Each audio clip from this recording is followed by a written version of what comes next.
Hello everyone, welcome back to my channel. I am a curious cat, and this is where we talk about things that I'm curious about. Today we're going to talk about the mysterious cases of freezing deaths, also known as the Starlight Tours. If you want to hear more mysterious cases related to Canadian true crime, please like and subscribe to my channel.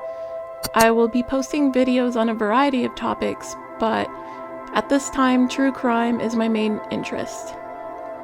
There are some very dark things happening centered around Saskatchewan, where men are being found dead in the middle of the winter, in the middle of nowhere, with little clothes on. In today's modern history of incidents involving police and indigenous people, there is a higher than average death and violence rate in police interactions. The Starlight Tours are a series of deaths of indigenous Canadian people in Saskatoon, Saskatchewan in the early 2000s. Their deaths were allegedly caused by members of the Saskatoon Police Service, who would arrest indigenous people, usually men, for drunkenness and disorderly behavior, allegedly without cause at times, and then drive them out of the city on cold winter nights, where they would abandon them. And it dates back to at least 1976. As of 2020, despite convictions of related offenses, there are no Saskatoon police officers that have been convicted specifically for causing the deaths of these men. On November 29, 1990, the body of Neil Stonechild was found frozen in a field on the outskirts of Saskatoon. It was minus 28 degrees Celsius, and he was only 17 years old at the time of his death. Neil was found wearing only jeans and a light jacket and was missing one shoe. On December 1990, the Saskatoon Police Service closed the investigation on the death of Neil Stonechild. Despite visible injuries on the body of the Indigenous teenager, the file was closed. The investigation closed prior to receiving a coroner's report, and prior to receiving a toxicology report, and prior to completing interviews with all witnesses.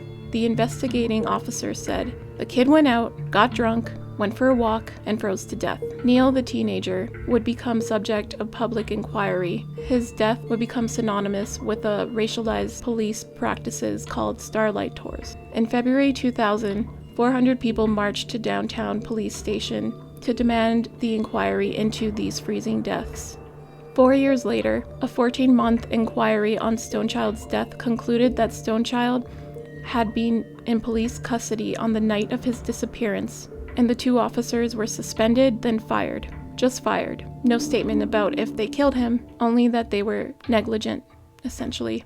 A decade later, the bodies of two more Indigenous men, Kim Wegner and Rodney Naistus, were found frozen near Queen Elizabeth Power Station. A friend of Lawrence said that she saw Lawrence being put into a police cruiser shortly before he was found dead on the outskirts of Saskatchewan.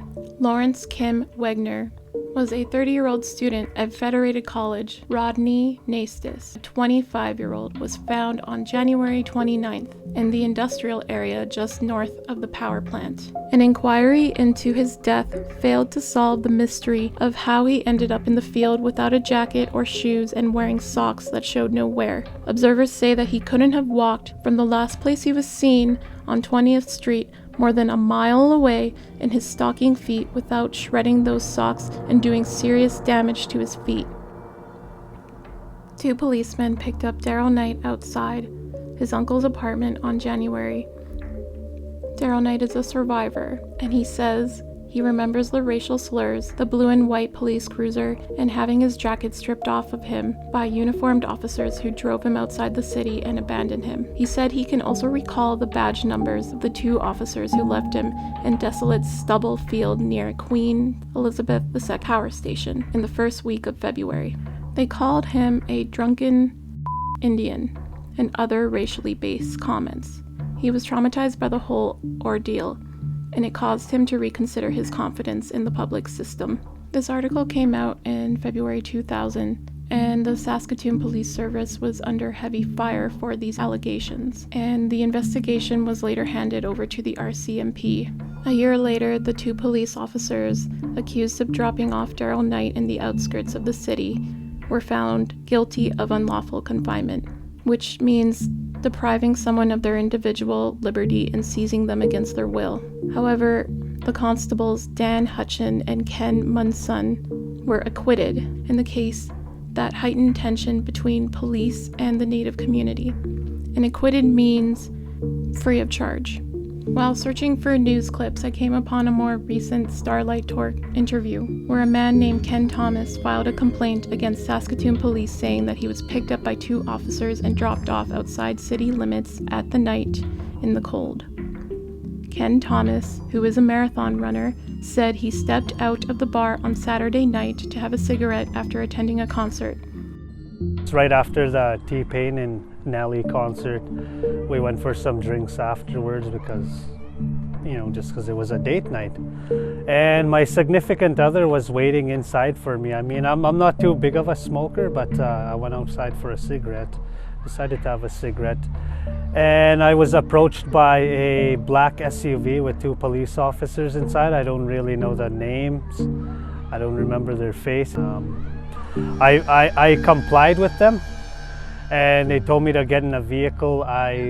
They told me to, I was under the impression we were going downtown, and next thing you know, we're on Circle Drive and heading to the outskirts of town. Last thing I remember was them kind of, belittling me and driving away. I felt humiliated and betrayed, and I've never felt that before. So it's all new to me. After doing research on these cases, I feel really sick to my stomach. How do cases like this exist and end up with the officers acquitted when they clearly had an intention to kill? I don't see how the justice system feels the need to give a huge advantage to these officers when they clearly commit heinous acts out of racism. We see so many cases where an officer who is meant to protect its citizen and create a safe community for the people does the exact opposite and shows the people why they should fear them. Policing is meant to enforce the law, to ensure the safety, health, and possessions of citizens, and to prevent crime and civil disorder. But when cases of police brutality and killings exist, hidden in the corners of news articles, hidden away from cameras recording them, are they keeping us citizens safe? Do you feel safe around an officer? And if you are a police officer and you happen to be watching this and you want to protect your community, are you actively trying to connect with your community? And not just the white suburban middle class. Are you connecting with the community that feels scared around you? Are you getting to know the community that you're tasked to patrol? Oftentimes the job is involved in low-income neighborhoods. Do you think you might understand the sociology behind it? Have you looked into it?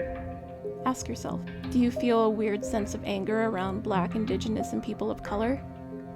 Do you feel it? Or are you already aware of it? Does it make you feel like you're doing a proper job when getting involved? Are you aligning your values with the value of human life, the value of upholding the law, while simultaneously making sure your fellow officers are doing the same? I know there are good officers out there that are not too happy to know this is happening. Some probably grow up as children wanting to take down the bad guy, like the bad guys you see in movies.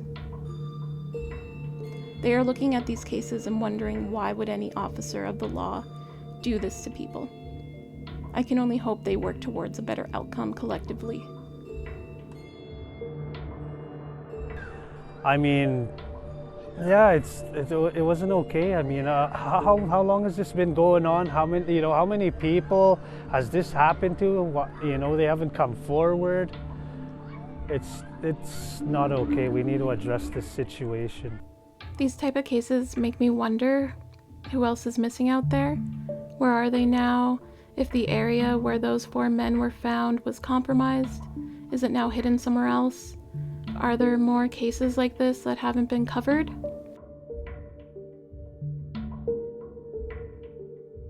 Thank you for watching A Curious Cat. Let me know in the comments below if you would like to hear more cases like this.